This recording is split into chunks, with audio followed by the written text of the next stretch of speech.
Here we are. Hi, Janna Turner here. Excited to be here. This is the His Money show live stream where we interview men all about money stories and power, enoughness, legacy.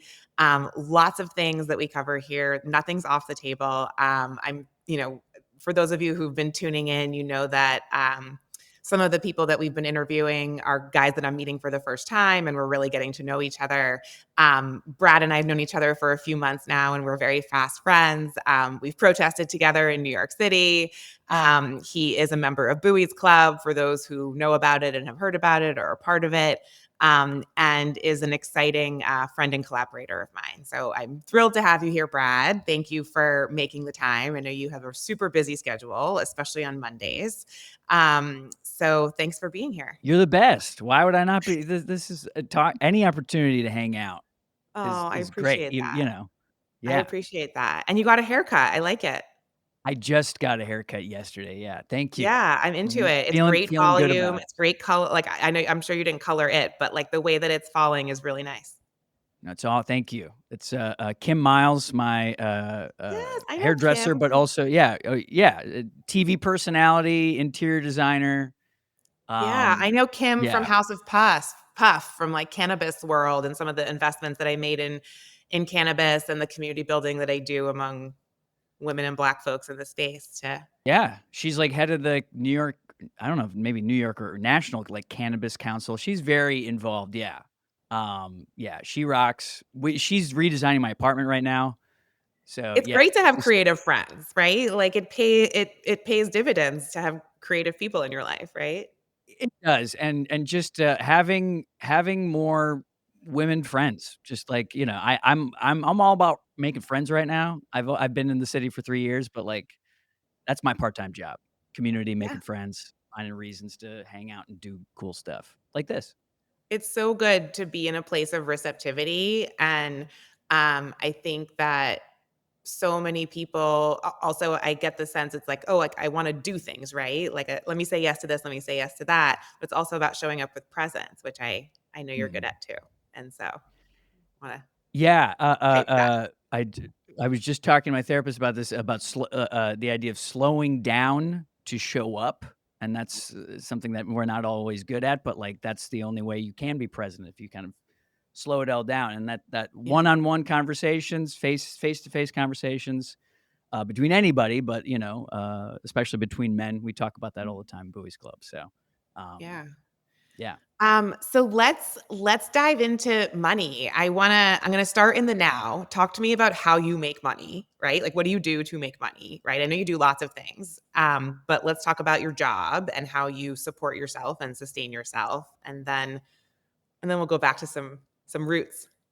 Yeah. Well, I mean, what's cool about this is like, I think this is a show that I don't know if I would have wanted to participate in maybe like 6 years ago because I was a struggling actor, writer, comedian in Los Angeles and didn't have investments, didn't have a savings account, did was not very literate.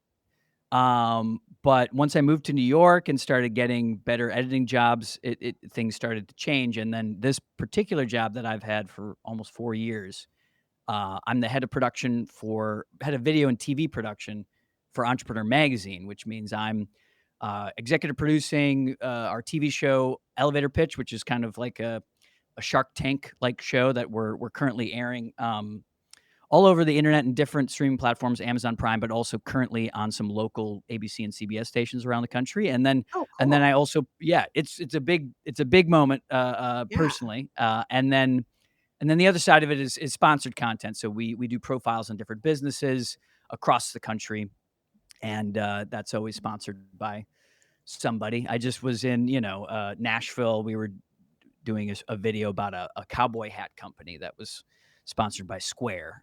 So it's just problem solving, telling stories, helping uplift yeah, the American dream in a lot of ways, entrepreneurship. That is my full-time job, uh and it rocks. Yeah. I love my job. I also tell me about entrepreneur therapy, right? That's another is that part of the same thing you're doing? Was that Yeah. SponCon? Like, how did entrepreneur therapy come Yep. around? Because 'Cause I'm obsessed with it. It was It's sponsored, yeah, so Entrepreneur Therapy is a show where we get Dr. Drew Pinsky and Kim Perrell. Kim Perrell is a serial entrepreneur, angel investor, just knows business, and so we get these 2 people, who are experts in business and the body and personal health, and we had entrepreneurs of all sorts come on and talk about the issues that keep them up at night. Yeah. And I love therapy. I was on the board of directors for National Alliance on Mental Illness last year, a New York chapter, and so it was a really beautiful merger of mental health and business.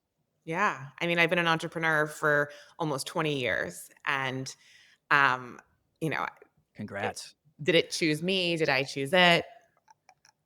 But it is the one of the most important like self-discovery journeys that you can be on if you're awake for that part of it. And It's I think so one of the hard. I it's I, so I hear about it. hard. I It's mean, so going back hard. to having creative people in your life, like we all are creative, right? We're all artists if we're willing to say it out loud and talk about it. But you're like literally creating something out of nothing, and you have to like sell people on that, and then you also have to run the business. So yeah, I think we'll get back to this because there's so much to talk about mental health and Mhm. intergenerational and other things that I also want to get a little Brad centric first in terms of your roots, right? Like tell us, like bring us back to little Brad and like what was your first cognizance of money or anything as a currency? Like would you trade your friends when you were young? Like kind of talk to me about this idea of money and and your first interaction and cognizance of it with it. Well, I think, middle class in the suburbs of Milwaukee, that was my upbringing, understanding that, like, I wasn't able to always get the toy or the video game or whatever I wanted to, but I could for a special occasion, a birthday, Christmas type of thing. Or I could save up from doing various chores. So it was my parents did a great job of kind of establishing kind of, working toward goals, financial goals, etc. But yeah, I guess bringing back my first memories of like worth and trade or just understanding like value is like baseball cards. Like I was really into baseball, football cards in the 90s, that was I was into sports and sometimes trying to trick my friends into thinking that a certain player was really cool when, like, I knew that it was bullshit, and so, yeah, I don't know really too much of what that taught me because you know, I'm not trying to negotiate too many things nowadays. It's mostly just kind of, Well, maybe ordering up work you were and hyping undervalued players. Could we say it that yeah, way? sure. I was trying I was lying to my friends. I was trying to get their Right, okay. I their guess, Mike like, all Piazza you need to card kind of from have that my, experience of, like, scamming. I guess my son talked about that yeah, once. He was like, "I traded this Pokemon for" yeah. So, okay, and then you learn, like, right. what are white lies and I what are it's not. great to kn it's great to know that kids are still playing with cards. That card like, Pokemon cards are still super relevant, and that makes me happy. Just tangible items, Yeah. for kids to be trading and I will say they storing go in and value out of in. vogue, and I don't know what, like, marketing to boys machine happens that, like, takes the Pokemon cards in and out of vogue, but there were periods where my son was wanting them and then not into them, and I was like, I'm never buying these again unless, like" he'd be like, "We can get rid of those." I'm like, "No, we're not getting rid of these because I will never buy them No. from you again because we were so" and Jay popped in here currently collecting WNBA cards, which are very popular right now. Exactly, right? This is, like, the Okay. 25th, 26th, 27th year of the WNBA. Yeah, I mean, we obviously lots of women's sports stands here in this channel Yeah, thread. just went to Jana, because of you, went to that was my first WNBA game. It was Liberty versus Sparks. Liberty won in a fantastic come from behind kind of situation. That was awesome. That was such a fun game, and it's, So like, close to exciting, where I live, so I'm going again. Yeah, right? it was lovely. It was a lovely game. And it So, feels like community uh even though it's an enormous stadium full of people, right? yeah, oh, everybody's, super into Ellie and the dancers, and everybody's got Liberty gear on. I'm like, "Shit, I gotta get on this train," you know? This is my team now. This is my local team. Totally. Yeah. I'm in Brooklyn, I'm not in Manhattan, like, Nick's like, Liberty's closer, you know? Right. So And Joe and yeah, Clara Sy as, like, owners and investors in what this has become are, it's thrilling. For yeah, so someone no, like Jimmy thank you for that. Dolan, who owned the New York Liberty and, definitely undervalued the asset, sent them off to play in the Westchester Community Center. They were playing there up until Joe and Clara acquired them and brought them to the world-class stadium that they belong in. Hell yeah. Hell yeah. Also great food at Barclays. Big fan. High quality food, snacks. Kettle corn was amazing. Like, Yeah. I was into it all. So yeah, thank you for that. But good to know And the I will WNBA say as a cards. woman, like, it feels like a safe, comfortable space in terms of, you know, dancing, and there's just, like, Yeah. a lot of kindness in the building. Yeah, no, I brought a date. She had a fantastic time. She had never seen a live basketball game at all. So My by gosh. the end, she was like standing up cheering. It was very exciting. Yeah. Someday she'll go to an MNBA game and be like, "Oh, my first game was the WNBA." Exactly. Yeah. This one's a little different. It's not I was introduced something better, but like this is fine. Yeah, that's what she'll say. Totally, exactly. Okay, so cards though. We were talking about cards as currency. We were talking about this idea that you're very happy that kids, boys probably especially, are playing with tangible things, because that's a core part of your childhood, of our childhood, of a lot of our lived experience as grown-ups. Um, You mentioned that, like, buying things with your own money so you could do chores around the house. So did you get an allowance? Do you remember, like, what you did to earn the money? And do you remember what you spent the first money on that was, like, Brad's money? I think, yeah, allowance money, it was gotten through like cleaning up rooms, not like deep cleaning, but like neatening up, tidying up, probably doing some yard work, helping out with Christmas lights, stuff like that. Or helping my mom cook, little things that were my parents took care of a lot of what was going on in the household. My mom really did. And so I don't know how much it was, maybe like $5 a week or something like that, but I know I was saving up for, Star Wars action figures because that was everything to me for probably 8 years. So Who yeah, introduced it you to was Star all Wars? I mean, both my parents probably the movies were a constant.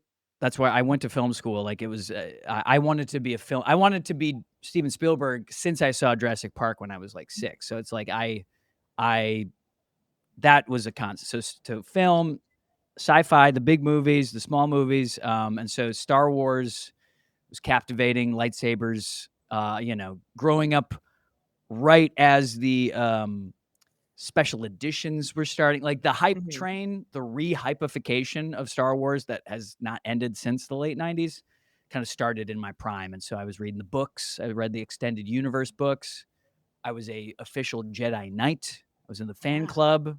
So all that stuff, that was all my money was getting pumped into Lucasfilm, and the Yeah, Fox fandom is a properties. community, so maybe Star Yeah, Wars fandom was your first community. 100%. That was Yeah. yeah, that and like T-ball, I guess, because like I still hang out now with one of my old youth baseball friends. So We so love yeah, that. those yeah, I mean it goes so far, right? I hadn't even my friend's name is Andrew. I hadn't seen him in really like 10 years. And I was like, I'm moving to Brooklyn. I know you live in Brooklyn. And we had one dinner and it was like, oh yeah, we're back. Yeah. I text him every day almost. That's beautiful. I don't think a lot of people can say that, let alone men, like reconnecting with childhood friends and finding that. Yeah, that's beautiful. I was lucky because I lived in the same place my whole childhood. I think that when you get displaced, things unfortunately get kind of displaced. Yeah, totally. What did your Yeah. parents do for work when you were growing up? My dad was in like manufacturing and electricity sales. He sold electricity in Wisconsin, and my mom was a nurse, and then got her master's and pivoted towards being a librarian, and she's a Right. Oh, yeah, I medical remember that. We librarian. talked about that.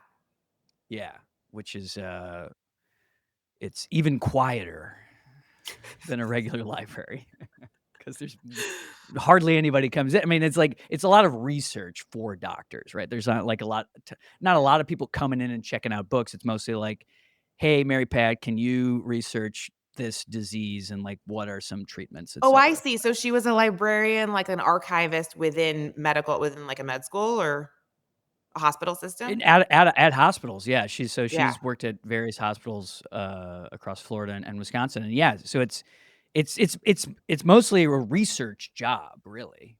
yeah. Um, yeah. So that's what they did, consistent. I was a big fan of if any of you out there know The Wonder Years, I really aimed as a child to be Kevin Arnold, and my parents really kind We of watched Wonder provided Years. that. Put an emote Yeah, in put it the in the emote chat. in the, chat if you watched Wonder Years. Yeah, shout Oh, yeah, out my husband, like, still Kevin talks Arnold. about, like, his crush on Winnie Cooper. Yeah, Oh, that's I mean, that yeah. Winnie Cooper has defined my type my entire yeah, life for sure. Yeah, yeah. big time. And so I I wonder if used to that would leave. stand the test of time. When my son gets back from camp, maybe we'll watch The Wonder Years. We've been watching Friends. It's so much fun. Yeah, Friends is amazing. Oh, yeah, Wonder Years, it is kind of time they made it kind of timeless, right? Which is funny is, like, when it was made is it started airing in the late '80s, and it's about the late '60s. So it's like it would be about a show now about the mid-aughts, which is, kind of interesting, but, the '60s was Yeah. so prime. Yeah, Oh, yeah, there so kind of Wonder are Ye some shows about that. Okay, sorry. Yes. Yeah, probably, right? I mean, I want maybe I should watch one of those shows and be like and be that guy who could be like, Maybe "That's you not should what it make was one of like." those shows. That's What true. would I'll just what say would this about what would the mid-aughts have looked like if certain men were either not in power or were in their real fields? well, the really a utopian vision of the past or future in any media would be really, really nice because I think dystopian stuff is so popular, and there are folks out there who believe that because that's so popular, we're kind of manifesting that a little bit instead Totally. of You are what you manifesting eat and utopian watch. Yeah. stories. Yeah. And so, yeah, a matriarchal society in the mid aughts, that'd be fun to explore. Just flipping all Yeah. this stuff. If I had to make one about my mid aughts experience, it would be a lot of underage drinking and and pulling pranks.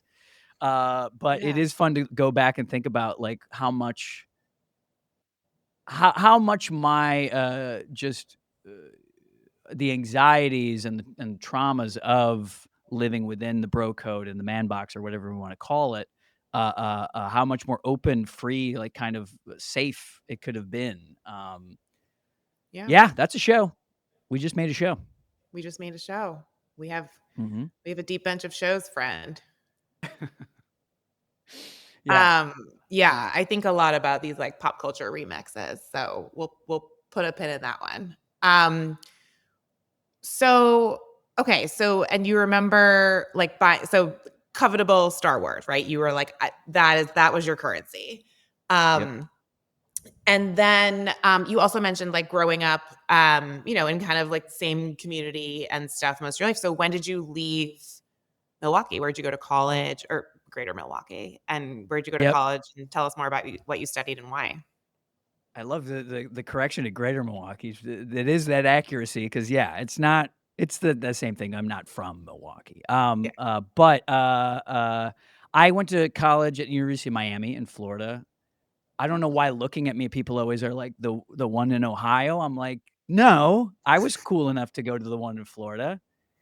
Did I go to the beach? No, the sun does not like my skin. But like I had a good time. I went to film school and and it was a total culture shock. Politics, language. I mean, Miami, if folks, shout out to Miami. Uh, uh, uh, what is it? Well, I just tried to remember the area code and I cannot, but that was a big deal when we were there. I think it starts But with a at 3. Does it start with a 305, 3 yeah, in there? I think it's 305, I think. But I might be mixing it up with LA. But I that was a huge just, the independence. I going to college is such a wonderful moment of like testing out boundaries and figuring out who you are and I think politically it completely changed me because I was like kind of in this sheltered bubble in the Midwest, and so, yeah, that was Sheltered bubble of a what? Let's double click on that. conservatism. I mean, it was Right. very my family was very conservative. It was George W. Bush. It was, it was all the post 9/11 stuff. It was still very much that Patriot Act. Like it was all. I remember one time I wore a Bush Cheney shirt to high school, and my amazing TV tech teacher who like took us to LA and like used to live in LA and helped kind of mentor me into my being kind of. She asked me, she's like, "Is that a joke?" And I was like, "No, this isn't a joke. These are my beliefs. I'm 17. I know a lot about the Right. world." And then like a year later, I So just remember like maybe she maybe was emailing prolific. her Maybe being she like, saw into the future that like that may be your sense of humor. "Right." No, I think she was just hoping or just knowing me, she was probably surprised. 310, okay. Right. Okay, Jen Right. is correcting, yes, 310 305. right, 310 Okay, is LA. so 305, this is Jenna and yeah. Pitbull have the So 305. okay, so but that's weird. They shouldn't be both be 3s. They're 2 different sides of the country, and seeing both of those now, I feel okay that I was confused because they should not be 3s. They This should is not both also be something 3s. that's generational, right? Like, when I first moved to New York City in the mid 2000s, like, it was a big deal. I got a 917 number, and then my business that I started then has a 212 number that I, like, still have to this day. Uh, yeah, But, like, I it's don't think you can get you're those numbers anymore. Now it's, like, it's not even 347 or 646. It's, like, 929. right. Do these numbers have meaning to people anymore? They Does it matter? do. I don't All know. numbers have I've meaning. kept my 414. Is my 414 on my cell phone, people know where I'm from. Yeah. But, so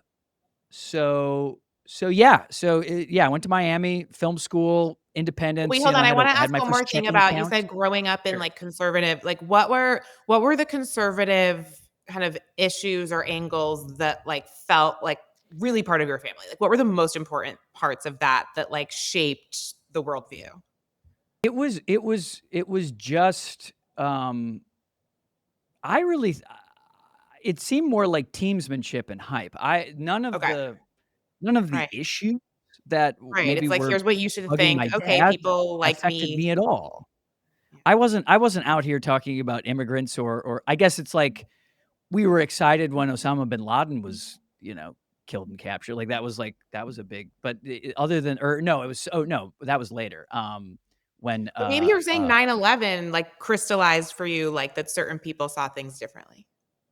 for sure, I mean, that yeah, I guess a lot of millennials, 9/11, that's the big one. That was the big Totally. thing, and so I think the fear that was created out of it, yeah, and kind of a lot of the racism that was caused, but, like, living in where I lived, we there was not a Muslim population. We were not I was not exposed to the humanity and reality of Muslim folks, and so it was easy to demonize and anyone who is not straight and white and Christian, like, that was the bubbles, straight Yeah. white Christian, middle income folks, and So so it was and so then awesome to so you leave went to that. Miami, and whether you had the wherewithal to call it political then at the time, you got exposure to different viewpoints.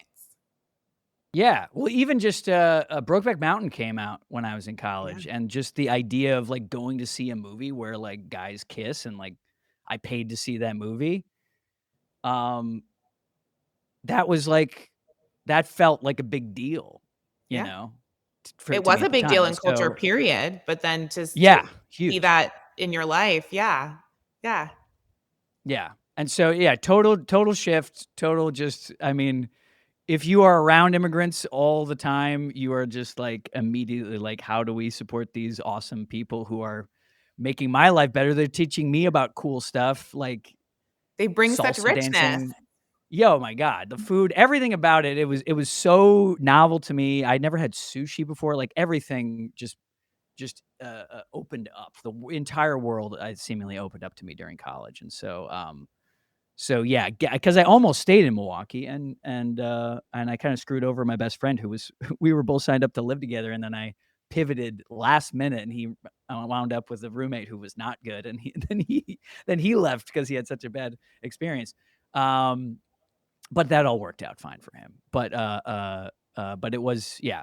It's a thing a lot of people say. It's like you need to travel to expand your understanding of humanity, and college is a really great opportunity because like it's kind of getting paid for in one way or another, or you're going to pay for it later, but at least it's happening.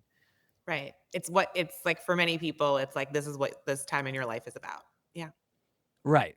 And as far as money, just talking about the paid for part, right? It's like I went to Miami instead of Texas, where I really wanted to go, UT Austin, because of financials. I got more money Financial from the aid. school. Yeah, financial aid from Miami than I did Austin. My parents were like, "That's why you got to go there." It was still private, and I just finished paying off my student loans in January Congrats. of this year. Thank Congratulations. you. But it's late 30s. You're like, boy, this literally no one knew this was going to take this long. Right.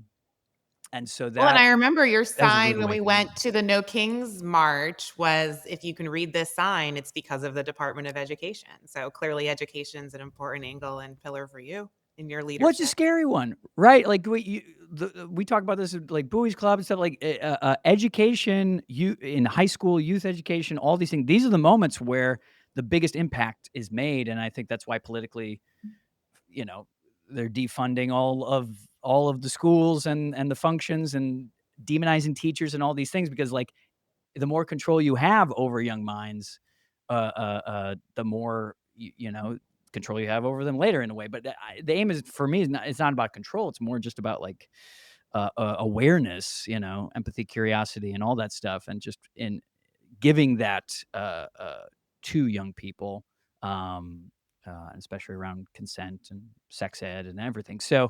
so basically, what I'm saying is, yes, I think I didn't realize how important my education was, or what I was really doing. I was just kind of following the lead of like I kind of was I wanted to go party at a cool party school, and so that was Yeah. my impetus, and it all worked out. Yeah. It's good to say it out loud. People will feel seen in that. I think a lot of us were like, I mean, I went to a like admittedly very not party school, but it was in Boston, so we partied a lot there. Um, Right. and let's also talk about I believe it was in college when one of the inflection points kind of in your social life turned into like what is now kind of your purpose and impact in the world in terms of male and female relations and men's leadership and men's self-awareness. So why don't you share that story? Yeah, I mean, I think are you talking about, like, my Your friend who best you friend? found out, yeah, Yes. Yeah, so, in college, I met this guy named Max, he became my best friend. We worked together on films. We moved to LA the same time, um, uh, and he is an incredibly dynamic and big personality and very talented screenwriter, and, at the same time as you I was unlike anyone I had ever met because he was like I think at the time I thought it was, like, kind of cool or brave to just be, uh, a dick to people all the time, and I thought it was kind of confident and, like, it was just one of those things that you look and you're like, "Oh, like, he's just doing his own thing and is cocksure and but very talented and doing cool stuff." And so I was drawn to being friends with him, and we were best friends for 10 years, into living in Los Angeles. But what happened was, eventually not I mean, seeing some signs of it, but after I decided to stop being friends with him, what happens is people start telling you stories about after a breakup about that person, whether it's a romantic or a friend relationship. And I had heard many stories and just direct accounts of him, abusing women in my friend group, sexually and otherwise.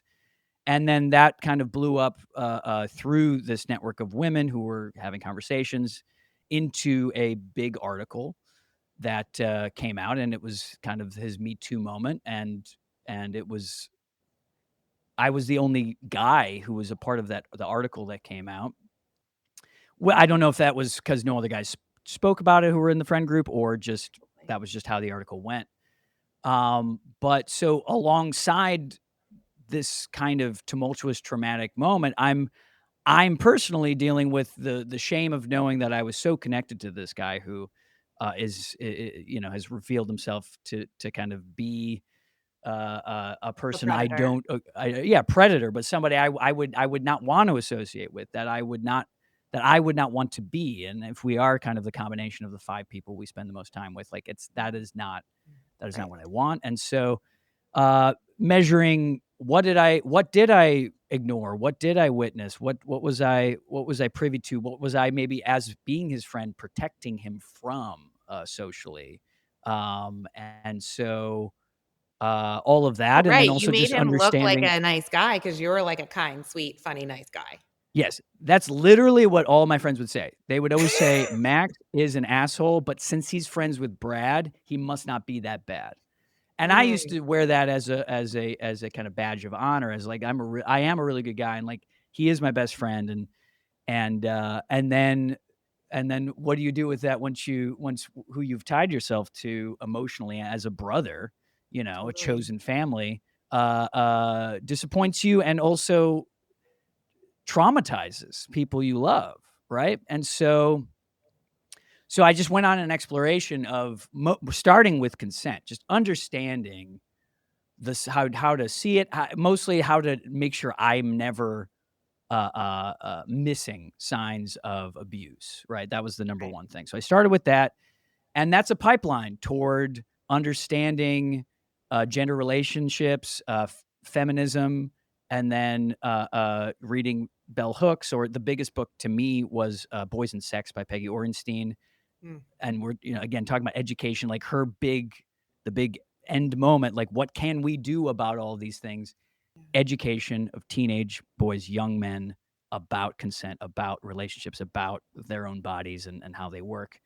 And then that led me to kind of the positive masculinity movement and the community that we're in now. And so I've been making videos and a podcast called Real Feels about anything that comes to my mind and any person I want to talk to or have a conversation with about any of this stuff. It's kind of overarching, but the main thrust of it is kind of gathering practical and actionable information for men to use to maneuver the landscape of gender yeah, and manhood. And so, but yeah, college, yeah, that was where we met. That was the beginning of it, and it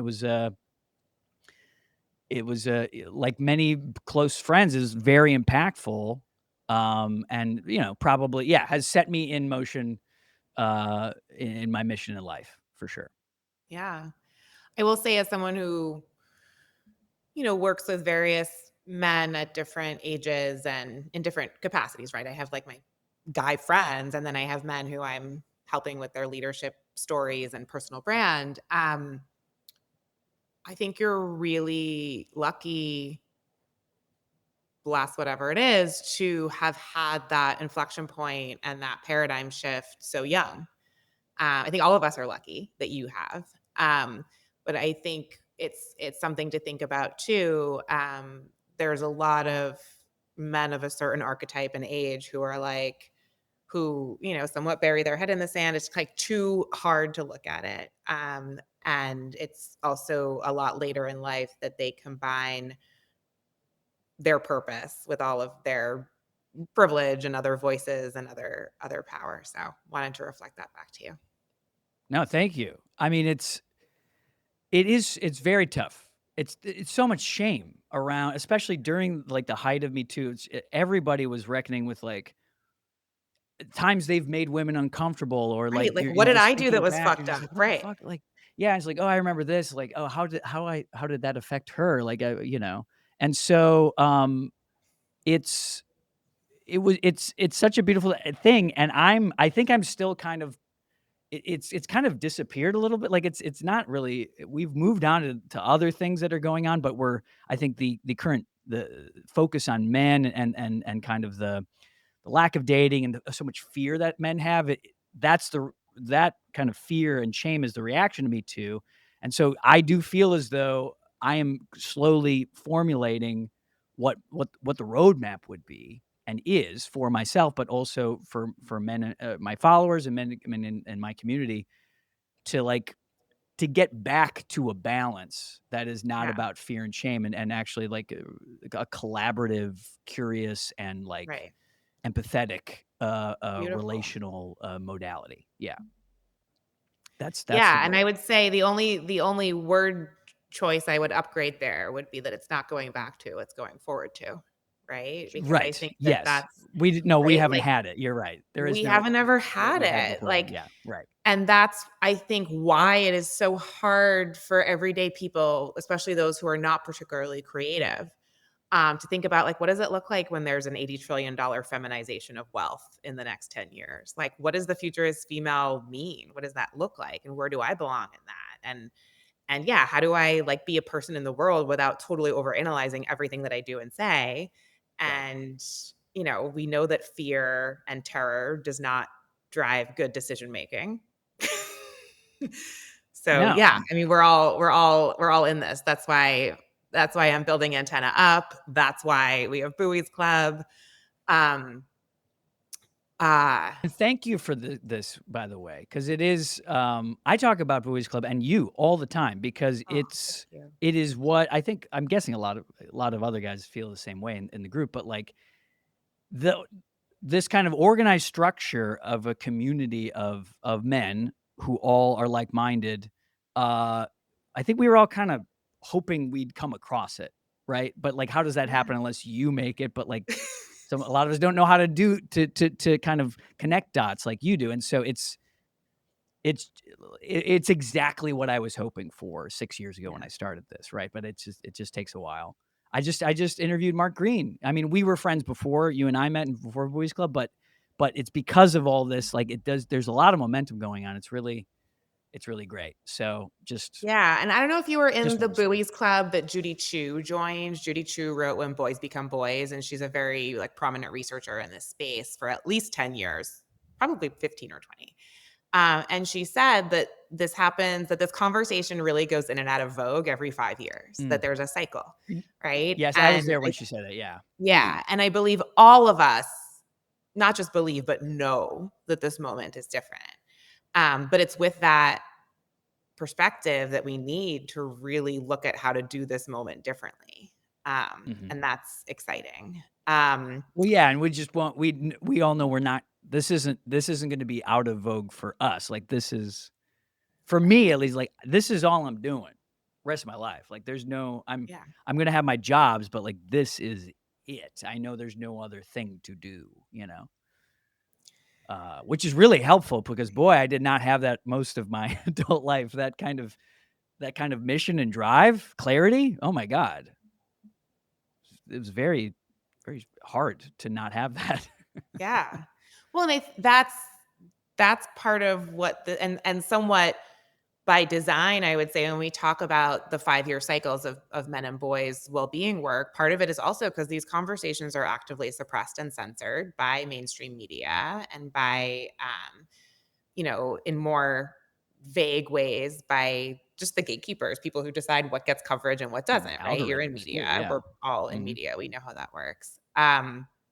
Well, and I love that you brought up Brokeback Mountain because we think about these inflection points. Um, I will say in a lot of my work, when I'm trying to explain to guys in very tangible ways how patriarchy and misogyny hurt them, I say, like, if you've ever not done something that you wanted to do because you were afraid that it would make you seem gay or look gay, like, that's how homophobia and patriarchy and misogyny hurt you. And so, yeah, like, in some ways, like, you crossed your chasm of homosexuality, as one of my friends once said it after he, like, was in a play and, like, was like, "Oh, I can be in a play and, like, still be a heterosexual cis white man." Like, I feel like that was you with going to see Brokeback Mountain in that story that you just told. Oh, yeah, well, my roommate actually is from he was from the Chicagoland area, and we were talking about Brokeback Mountain, and I was like he was asking me if I was gonna go see it, I was like, "I don't know. I don't know if I wanna see that movie." And I think he I forget exactly the word he used, but he kind of inferred that I was, like I was not open-minded, that I was Mm. kind of like, and it pissed me off, and I was like, "No," like, He's like, "No," "I dare but you I'm to like, go "Well, see this maybe." movie, Brad." Yeah, yeah, and well, what's funny is and then I saw it, and I really, really liked it, and then, I asked him, like, a few weeks later if he had seen it, and he hadn't seen it, and I was like, "Dude," Oh, but interesting. but he, I mean, maybe he just didn't have time, but it was like he called me. He called me out, and he made me really think about like, why don't I want to see that movie? Yeah. Um, and so those are the awesome moments where we're challenging each other in our spaces, in our communities, from people who are important in the current moment, to our space, but just to who we are and what we're doing. That I think that's a big part of it too. It's like we do so much online, and there's talking heads and influencers, and that is great, but just having a one-on-one chat, kind of a get real moment in the active moment. I mean, that's a lot about protecting against abuse and consent. It's like stepping up, being a active bystander in the moment. Like, it can happen with abuse, but it can also just happen when someone is being misogynistic, and just like having that bravery is something I'm working on, and I talk about a lot in my videos. That's the bravery that we need, right? When I talk about Antenna Up, I say that we're both uplifting the well-being of boys and men as everyone's business, right? Everyone needs to understand how that impacts them personally. And at the same time, we need to call men into human rights as stakeholders, not as allies, right? What's in it for you to be into human rights?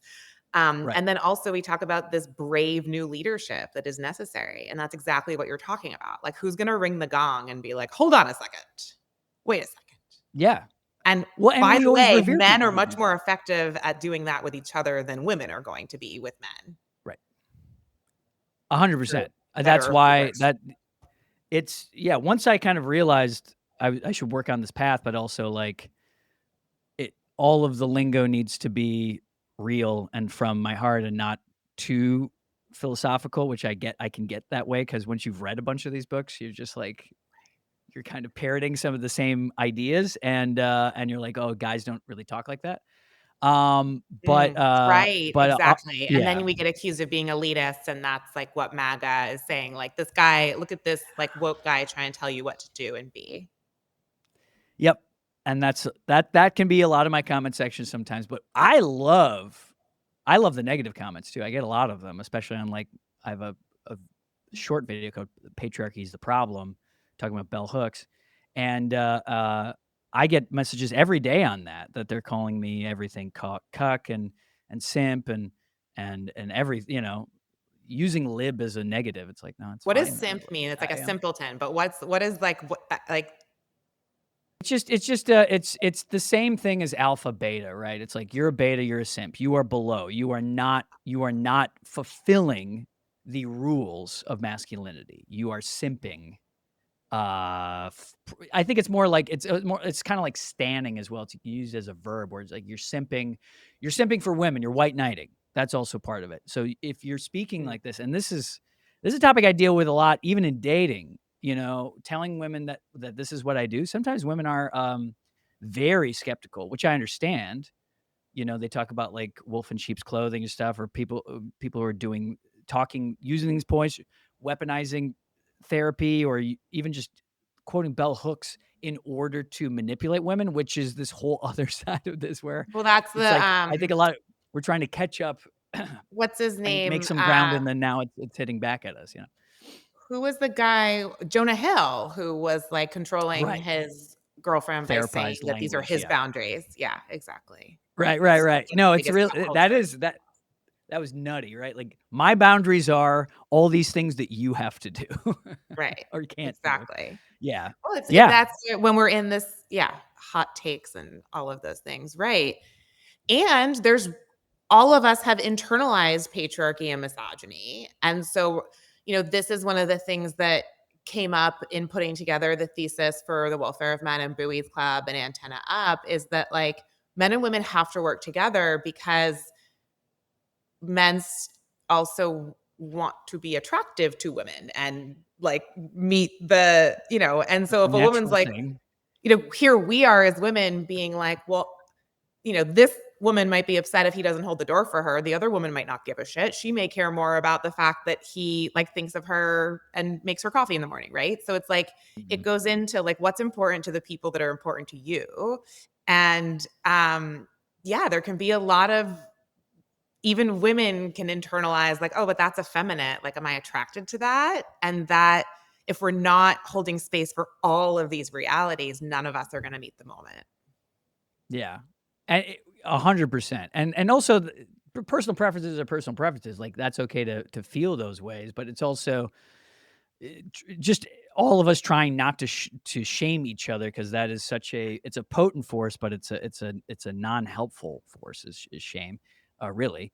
And also I think we're so inundated, or at least I am as a single guy on social media, the algorithm knows I'm single, so, you just get inundated with all the rules, and now Mhm. everyone is an expert and everyone has rules on what's right or wrong in dating, in a partner, what you should look for, boxes to check, all these things, compartmentalization of people, categorization of people, when really it would like, if you just meet someone and start having conversation, there's so much more to discover and be surprised by.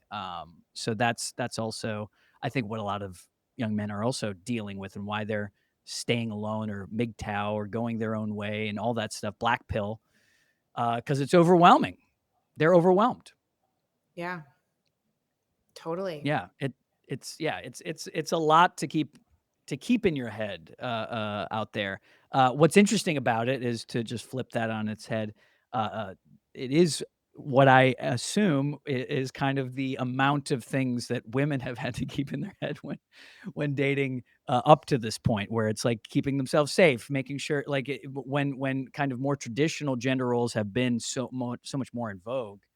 All of those thoughts Yeah. are I going wanna let him know through that I your like him, but head. I don't wanna seem slutty. Right. Yeah, I mean, Right, all of it. and guys did not have to have as many, kind of viewpoints to any circumstance because of the hierarchy that was kind of being perpetuated.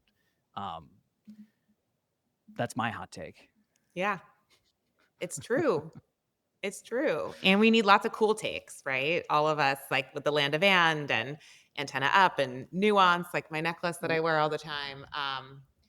Yeah, multiple things are true at once, and especially today for individual people. And it goes back to what we were talking about, how you're like in a place of yes, and you're showing up and you're meeting people. It's also about being overdoing, right? You show up and you bring presence, right? And um but then it also, actually, this is a great segue into humor, because I wanted to make sure that we talked for a bit about humor. Sure. Um, you want to show that you know what's going on and like in the world, but then sometimes even the like what certain people find funny can be very indicative of who they are as people, right? Bringing it back to like your very charismatic friend Max, who thought it was like funny to be a dick. And by the way, like as girls, we were told like, oh, if he's mean to you, it's because he likes you, right? So Yeah. like these are all um these same stories that end up impacting our behavior, what we will tolerate, what we won't tolerate. Um, I mentioned that I've been watching reruns of Friends with my son, which is fun. I mean, it's such a funny show. It still makes me laugh out loud in so many ways. And then also these characters like Joey and Chandler and Ross, who, by and large, their humor does not have like a specific person at the butt of the joke always, right? Like it's not about making fun of people. Themselves. It's about making fun of themselves or making fun of Yeah. life, right? And of course that we could Yeah. over index on too much self-deprecation. I mean, Chandler talks about this in the show, right? That he like he's funny to, because of his traumatic childhood, right? Like in some ways the show's so progressive. And then at other times I'm reminding my son that like this was the 90s. Or the aughts in the end. But I know we both agree that humor is a tool for connection and humanity. Um, how do you think about that? I like wanted your take on that, right? Like, especially even talking about Max and others, but also like you're a comedian, right? This is a very natural tool for you to use in your kit. I mean, it's the only way that really, you're gonna get a guy's attention for the most part is if you seem like someone they would actually, like, wanna hang out with or seem, relatively fun, funny, a bro, and so I I used to do comedy in LA. I was in working through the Groundling School, UCB. I did stand-up, I toured a little bit, and I think that, um I love being funny. Working through some of these topics and finding levity in them is tough. Yeah. And so I haven't f I don't think I've quite found the perfect balance of it yet, but, definitely at least treating it like it's not the most serious these are not the most serious topics, even though they are very serious topics, like sexual abuse, like dynamics, I don't know, manipulation. Like, I did a whole video on how, pickup artists kind of, like, ruined dating culture because Mm. all of their ideals still kind of permeate today. Um, Ooh, yeah. and that's inherently funny because it's like these people like, mystery is ridiculous, but that's the point. That's why he's like that. And so, um, I think humor is, the most important. I think humor is kind of the most important thing in life. I think everyone's wants to laugh. Everyone wants to kind of have that type of dynamic with anyone that they're close with. And I think that life itself is kind of ridiculous, and if we can't laugh at it, then we're in trouble. And so, like that, that's why we get depressed. We're not finding kind of the levity in whatever's happening, and so yeah, humor number 1, I think, but that said, I think I've leaned away from being too jokey, too comedic in my work, um, mostly because I don't think I've completely figured out the balance yet or what or how to perfectly package that. And also I just think, on a personal level, like, when I left Los Angeles and stopped doing comedy and stopped acting, I, like I kind of shunned the parts of me that were, like, so focused on Mhm. that because, they were not helping me reach my goals, to tie it back into finances and job. That lifestyle was really fun, but it was not bringing me to building for a future, building for to be able to provide, which is, fulfilling a gender role, but, like, it's a very real role, and to kind of be more viable to whoever my future partner is, and also just to be empowered financially. And so, um, I had enough success that I feel good about when I was an actor and comedian. Like, I was on some TV shows and some movies. I did comedy. I met a lot of my idols, and so now doing the content I do, I inject it with humor, but it's not quite that like perfect blend. Like someone like Beth Stelling, who's a friend of mine, who's a comedian. She has a special on HBO called Girl Daddy, and it is the perfect blend of stand-up Mm. comedy and understanding of gender dynamics in a very progressive way and a helpful way for guys to hear. Nice. I So wanna yeah, check that out. everyone should watch that. It's so good. She's so Say it I've known again. her since she was it's called Girl Daddy. Um, I think that's what it's called. Yeah. And on HBO, and it's Beth Stelling, and I've known her since she was kind of getting her start in LA in like the early 2010s, and so uh, yeah, cannot That's suggest that great. enough. I think that that would go in my like hierarchy of, like, educating materials, like, Boys and Sex, Will to Change, I think, uh, Mark Green's, like, podcast when he was doing it, like, that's a really helpful thing, and then, yeah, Girl Daddy. In the last Buoys Club, I don't think you were there. We dove into one of our breakouts was a humor collective, and Mm, it was led by my friend Lynn Harris, who runs Gold Comedy, which is a community and kind of content creation community, so to speak, for funny women, women and BIPOC folks, women LGBTQ.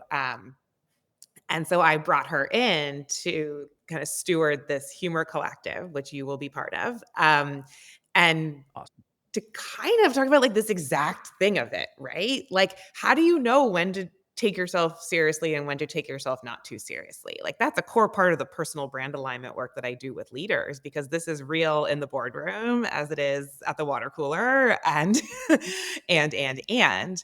Um, yeah, I don't be too hard on yourself for not having figured out the mix. I think like that's like legitimately the work of life, right? Is knowing when to find the humor in the humanness of ourselves. And when to be like, "Oh, that's too tender. That's too soon." Yeah.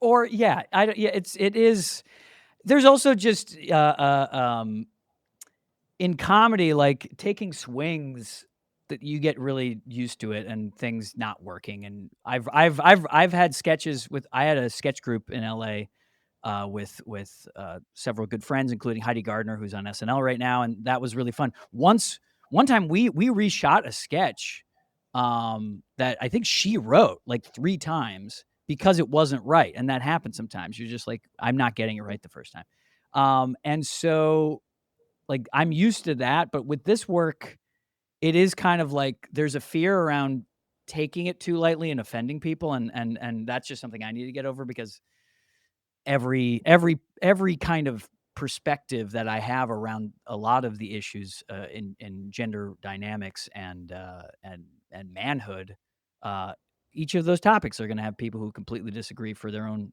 reasonable reasons, and I always I welcome that, but I think there's still, like, this fear of offending specifically because I'm making light of really serious topics sometimes. That's You've the part probably that I been in rooms, locker rooms or other rooms where people made rape jokes, and, like, if you didn't yeah. laugh at it, you were the problem. Well, I probably found it funny at the time Right. because I Yeah, didn't understand what that meant, like, right, what actual harm we were right. making light of, right? And so 100%. Yeah. I mean, it's one of the freeing things about this whole process has been realizing, like, a lot of the stuff that I'm talking about, I have been a part of in my youth because I was raised in this kind of harmful masculinity in a patriarchy, and so I do feel like I'm like CIA or something, like, I know how it works, I know why it's fun or why it feels good to kind of, demote someone for being feminine, like, I feel the same way as a white that's empowering person in the in moment, my right? evolution of understanding my power and privilege and stories that were fed to me about why things are the way they are that, like, are totally not real or true. Right. Yeah. You get how that feels to hear those things, and that makes you feel better than, right? In that moment, it might, right? And then you go, "Wait a second. That's not actually Yeah, I mean, I true." think for a lot of people in 2020, it was like, "Oh, shit, our white supremacy is showing," and I think for a lot of men during Me Too, it was like, "Oh, shit, like, our normalization of misogyny and abuse is showing." Yeah. Um, But both of and those have therefore eroded. It sucks. well, and yeah, right, and Yeah, therefore what, they right? Like, forgot I about think it. that's where, none of us were ready for these things and the therefore what? Like, what do we do with this information Right. now? Like, I still gotta get my kid to soccer practice. Like, I still have to show up to my job. And, that's where because a lot of leaders and people who control money and power are still by and large white men, it was like, oh, like, yeah, that black man was killed this weekend, but like you still need to show up at work. Like, this is your job. Mhm. Right. And I think that's what a lot of us in Buoys Club and Carried Interest Club and beyond are trying to figure out is how do we hold space for all of these truths? Right. 100%, yeah. Well, and also figuring out, like, how to keep the message going in a way that doesn't push people past this point of shame where they go, "I'm sick of feeling bad for this thing that I don't think I'm, participating in." Right. Um, yeah, Yeah. No one wants because to feel that's shitty. yeah, yeah. Like, who wants to feel shitty Right, or be told that they're causing right, harm? right. I inadvertently. Yeah, Inadvertently, right. I mean, that's what I've mhm, said, there's whole swaths of men who are not violent, who don't intentionally abuse anybody, and have been really unsure what they're supposed to be doing right now or how or what it looks like and are terrified of messing up. And there's no way that we millennials, these intergenerational coalitions, let's call them, who want to see the world differently, um, we need to be working together. I agree. There's a couple things in the chat that I wouldn't mind Oh, yeah, addressing let's lift if up. that's okay. Well, so the first one, Jenna asked, if I was sad to leave the industry. It was very hard, but it was also during COVID, and I moved to New York, and so, It was tough to leave my friends. It was tough to kind of say goodbye in a way to a version of myself that I'd worked toward for 10 years. And then, luckily, because nothing was happening, it made it way easier. And then once I started getting these, like the job I had before this one, I was producing and editing, the number one parenting podcast, Good Inside with Dr. Becky, and that was so rewarding and paid well. And so it was luckily, I found a place that, like, was empowering me in a different way, but, mostly because no one else was doing well. Me not doing well felt a little easier. Less personal, Um right? Yeah, and then Master Exactly. Liberty here is saying, "I still don't understand this entire perspective or the entire cultural thing here. It doesn't seem as important as other issues." So, um, I would love to hear more from you, Master Liberty, if you like, as in, like, what are the important issues to you, um, in terms of how you're thinking about this? The perspective or cultural thing here, my guess is that what Master Liberty is saying is gender and this kind of power and Yeah. Power, yeah. how Hierarchical does this power. butt into other issues? Right. And to me, my perspective is it defines all of the rest of the issues we could have in the entire world. I mean, to use a term that people don't like anymore, but it's the only useful and accurate term for it. Patriarchy is still the norm, and why I love doing this work and talking about it is it affects everything. It affects war. It affects politics. It affects every modern strife is kind of, to me, leading to men in power who are trying to wield force and empowerment for themselves over other people, instead of leaning into collaboration and empathy, and that there is a possibility of a world that leans further into that than what we currently are, is the underlying factor to everything on Earth. So that's why I think it's important to talk about Yeah. instead of possibly of other issues, like you're saying. I think too, an issue by definition is like a problem, right? Or a topic, right? So let's okay, so we have a problem. What do we want to do about that problem? Or what do we see what needs to be done about that problem and what is the solution to that problem? Where does it go? If you're looking at it through one lens and one lived experience, you're not going to see the enormity of the issue and the enormity of the problem, and therefore your solution or your therefore what, like, here's what we should do, um is through that lens. Jenna's saying, connecting SCOTUS or the Constitution to patriarchy, right? I mean, when many of our laws were made, women were not able to start businesses without permission of a man, let alone have a credit card or have a home in their name. I mean, only recently uh, were women able to leave a marriage for, no reason. Uh, and so you talk about JD Vance and others wanting to bring back no fault divorce, or ending no fault divorce. Sorry. You talk about the Supreme Court, which sorry, just to bring it home, which leaves women in unhappy marriages. And by the way, men too, right? Because men who are causing Mhm. harm and beating their wives and raping their wives, they're also hurting. That's why Right. these things happen, right? Um, you look at the Supreme Court and the 2012 decision of Citizens United, which meant that businesses, corporations can spend an unlimited amount on political campaigns and political causes, which, for me is why I feel that the private sector has so much more possibility and responsibility, um, in terms of looking at these issues through real ways that impact their bottom lines. It's like we talk about widening the aperture. And so that's what I think we're trying to do here, right? Like connecting that um, most of these decisions were either made before our lives looked like they look now, or when we talk about media and information and pop culture, right? Like in 2012, when the Supreme Court, you know, allowed unlimited business and corporate, allowed money to flood our politics, let's just call it that way. Um, I wasn't paying attention to that then. I was running my business. I was like, at Coachella. Like I wasn't a mother then. You know, these are things I wasn't really thinking about or paying attention to.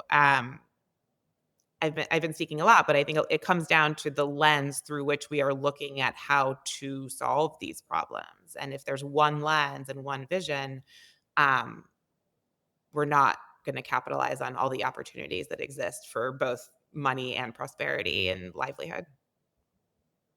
Well, I think you just played a fun game of like tie the issue to patriarchy, right? It's a My favorite like game, and Brad. right? Like it's like, okay, there's this thing. Well, here's all the reasons why that is an issue that like has come through years of decisions and mostly who are making the decisions, it's mostly straight white men. So like why is that a problem? Because you don't get different perspectives without different people and different cultures, different backgrounds. And so yeah.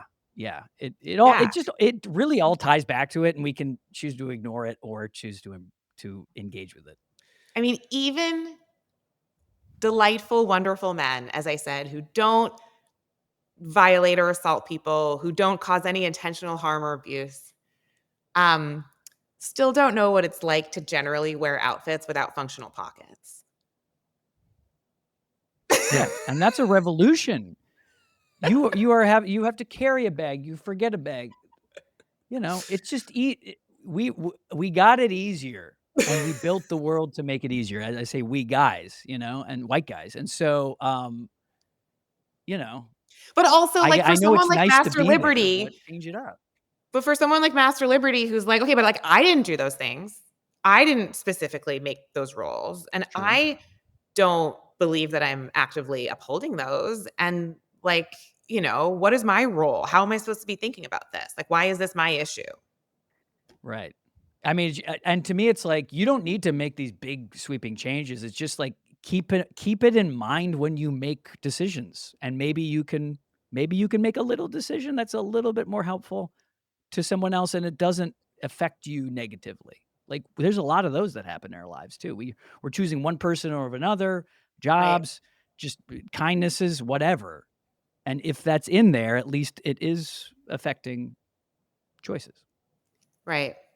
So Master Liberty says, are we suggesting egalitarianism? And this is in response to Jenna saying, that's why we're having these conversations, because until men confront these frameworks and doing the work on themselves, none of these problems that we face are close to being solvable. I think, Master Liberty is saying, do we suggest egalitarianism? I want to rewind a little bit to the and the nuance, because it goes back to like, you just said making decisions, right? Like if we can, um, intentionally imbue these perspectives into the decisions that we make, we realize that it's not A or B. It's not just yes or no. It's not just black or white. There's probably thousands of other ways to look at this situation. Now, that's exhausting. We can all get like decision paralysis. But I think our role and our job is to say, what am I missing here? Right? Like, there's no way I can be seeing the entirety of this. There's no way. Any of us individuals, right? Like, our worldview is we see this much of the world. Um, so I wanted to say that part out loud because that is why we were having these conversations. And so Master Liberty is saying, do we suggest egalitarianism? And what would be the consequences should you be wrong in your assessment? This is interesting.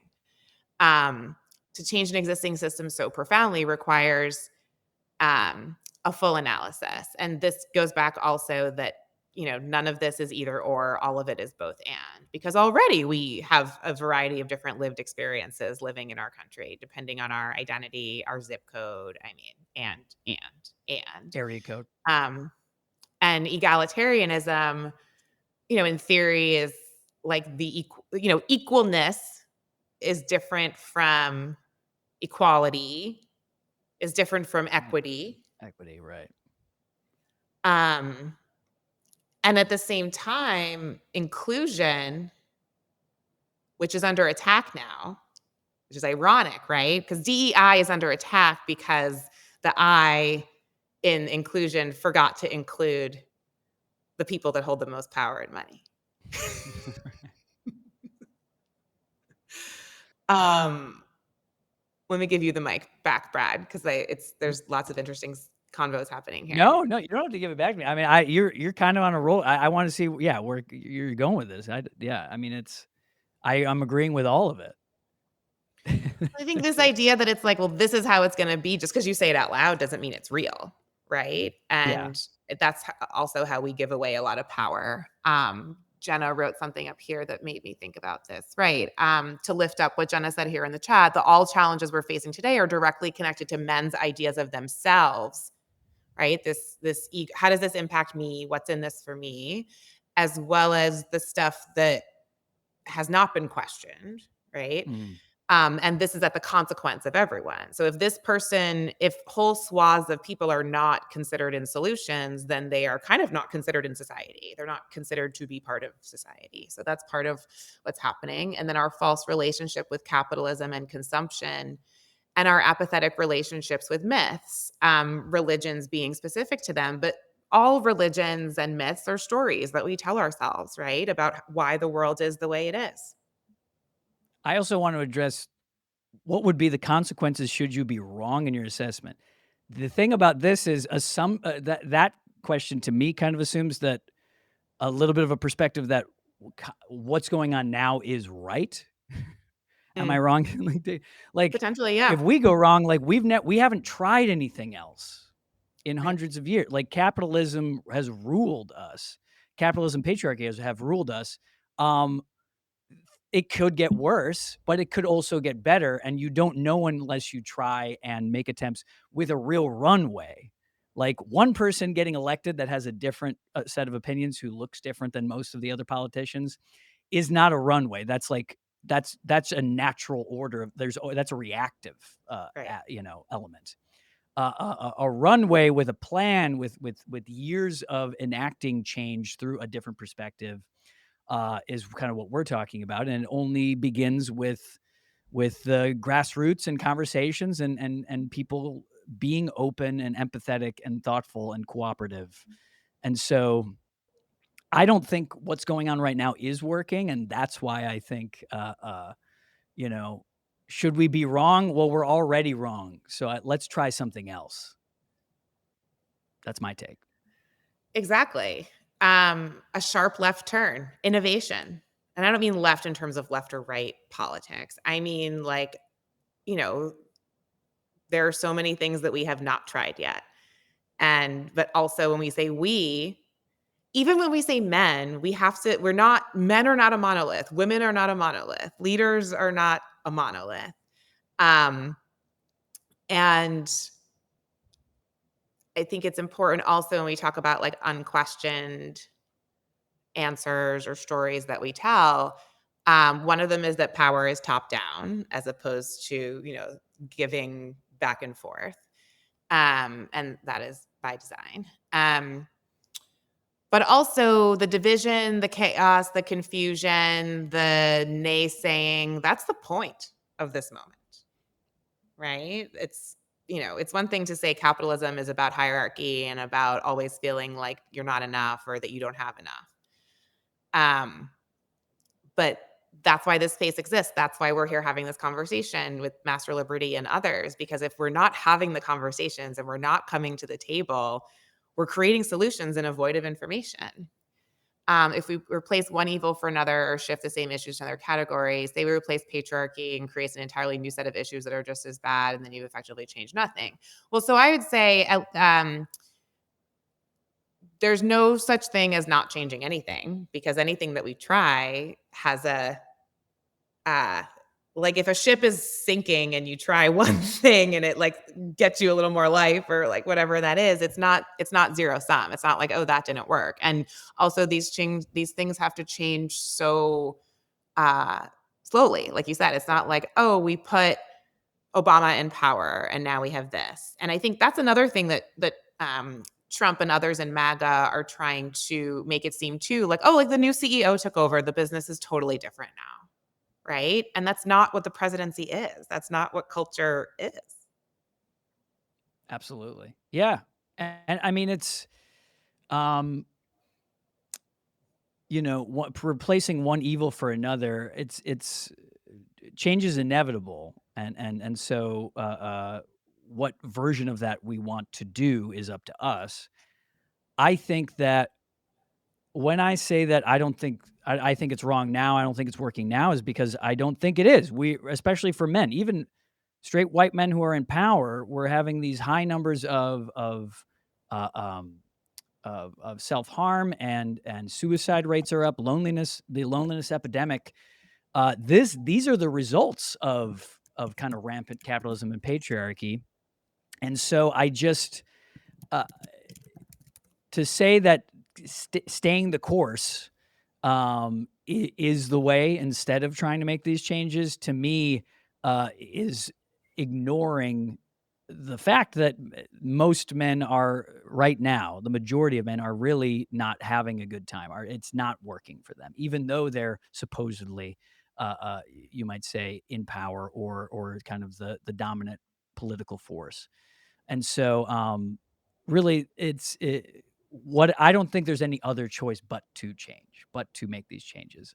Or you can, as long, maybe you're okay just staying in one lane and staying everything with your life being fine. But I see folks in my community, of various races and sexual orientations, who are, it's not working for them, and so that's why there has to be another way. And by the time we realize that it's impacting us individually, it's like too late, Too late. right? I mean, you've seen pictures of the fields that are not being harvested because ICE has rounded up all the workers that worked on the farms. And that's food supply, that's food chain, that's all of our sustenance. Right. Um, Jenna wants to know how your relationship with yourself shifted once you started asking these questions. You know, and how you balance like that learning with being like, oh shit, and the shame that we talked about. Um, yeah, because it's Yeah. you said it's not like getting on a soapbox or like sweeping changes in who you are. It's like, oh, these are micro decisions I'm going to make differently. I would just say I'm more empowered to make changes. That's how my relationship has shifted. Like, I all the same stuff, getting, being lonely, horny, angry, feeling as though things are unfair to me. Like, those emotions and thoughts still pop up. But I it's literacy, really, emotional literacy, kind of cultural literacy, where I'm like, "Well, where's that coming from?" And I'm making the investment and spending the time to investigate the why and where. Investigate. Um, yes, curiosity is such a big word for me, because it's just like, yeah, like, just, uh, understand that I don't know where some of this is coming from. I don't know why I feel the way I do, but then it's figure outable with some time and investment, and always worth it, because again, it's like, it's so much fun to, like, to figure things out in your brain and to understand yourself better, and also to have someone who you pay to help you through that, so that the dynamic is very clear and you're not putting that mental load on friends or family, or partners, because Yeah, there's really very few things less sexy than, like, putting all of your emotional baggage on your partner, and then being like, "So, like, should we have sex?" It's like, now I have all this stuff that you're putting on, like, it's kind of totally. muddying the Wait waters till a you little become bit. a So mother. that, yeah. Yeah. Oh, well, yeah, Touched out. Touched out. Yeah. you're Um, absorbing a lot. I wanna lift up something that Dax, one of our guests earlier this month, said that was really beautiful in talking about, like, the importance of therapy. He was like, "I'm the only person I can't escape in this world. Like, I have Mhm. to live with me, and so I gotta figure myself out." I also want to lift up something that a friend said who just came back from China, which China and US relations, China and US comparison is clearly political. And she was fascinated, like, it's so excited about China. And the first thing she said was it's because their number one value and priority is education. Mhm. So not only are they well educated, but they show up curious because that's what you're supposed to do. It's not about acquiring stuff, it's about acquiring knowledge and acquiring perspective. I think that's how a lot of our big progression as the human race has happened, when when we revere knowledge as the big as the way to empower yourself, right? Um, yeah. I worry about Idiocracy. Great movie. I think, many people are seeing little bits of it pop up and worry that's the way we're leading. Because yeah, like demonizing intellectualism, you know? Yeah. I've been watching a lot of Frasier. I don't know about you guys. You're watching Friends. I'm watching Frasier. I'm Oh. trying to kind of bring Yeah. that kind of vibe in my life. It's so funny. Don McPherson brought up Frasier on the last Buoys Club as this kind of archetype of like a kind of like neurotic guy who like and how you feel about him and how he treats the world. Yeah, we're gonna have to do this pop culture remix. We're gonna put a pin in this one because this might be our show, Brad. Yeah. I want to lift up this conversation that we're in with Master Liberty, which is really fascinating. So um he's talking about root cause analysis. He's saying like, so you're going to pull the bottom thing out of a Jenga thing and not expect the whole tower to fall down, right? And I think that to channel Jenna and others in this space, I think that I think that what we're saying is that that's already happening. Like, I mean, COVID in and of itself exposed every major fracture and crack in our society. So it does really go back to this, like, what reality are we living in right now that we can agree on is the state of right. And if we can't agree on the reality now, for instance, that the tower is already crumbling, that we're in late stage capitalism, that like the life expectancy in America is going down, that for everybody, Right. men from deaths of despair and suicide and just like lack of health, like physical health, um to, women dying in childbirth, right? You want to talk about like, that this control over women and deciding, making lots of choices for women. Um Being pregnant in this country is more dangerous than getting an abortion. Fact, right? If you want to reduce abortion rates in this country, you invest in contraception and sexual education. Um Which also goes back to if we're looking at an issue, right? A problem. Okay, what are the solutions to this problem? Who's at that table? Whose perspectives, whose lived experience is considered in the myriad things that we can and should try? And we can try lots of things, right? We can chew gum and walk at the same time. Um, and of course, there's unintended consequences, positive and negative. But also, we're saying something is working, but we're not widening our aperture enough to look at the side effects or the unintended consequences. Hell yeah. I Oh, love yeah. that. Yeah. Um, we're getting lots of stuff in here. Yeah. Right. And I unfortunately have a hard stop. I have to get off at 12:30 to go have a conversation about something that's related to this. We'll definitely need a part 2, Brad. I'm so excited that you're my friend and collaborator in this work and to be continued on many fronts. Actually, I mean, Jenna, if you want to pop in, I don't know. I think Brad, you have to go too, right? I do, yeah, I do unfortunately also, go back to the job we were talking about at the beginning, but Right. this has been such a treat, and yeah, so much more to talk about, and appreciate everyone who's been watching and There's engaging so with much this richness here. because it's so This is fun, great. yeah, and important, yeah. Jay, Jenna, do you wanna I don't want to be the impetus for important dialogue ending. So um Master Liberty will bring these points to the next one, right? Master Liberty, I'm really happy that you're part of this community and, welcome this discourse. We welcome it. We have to have it. Thank you for bringing your time and attention and your realness here.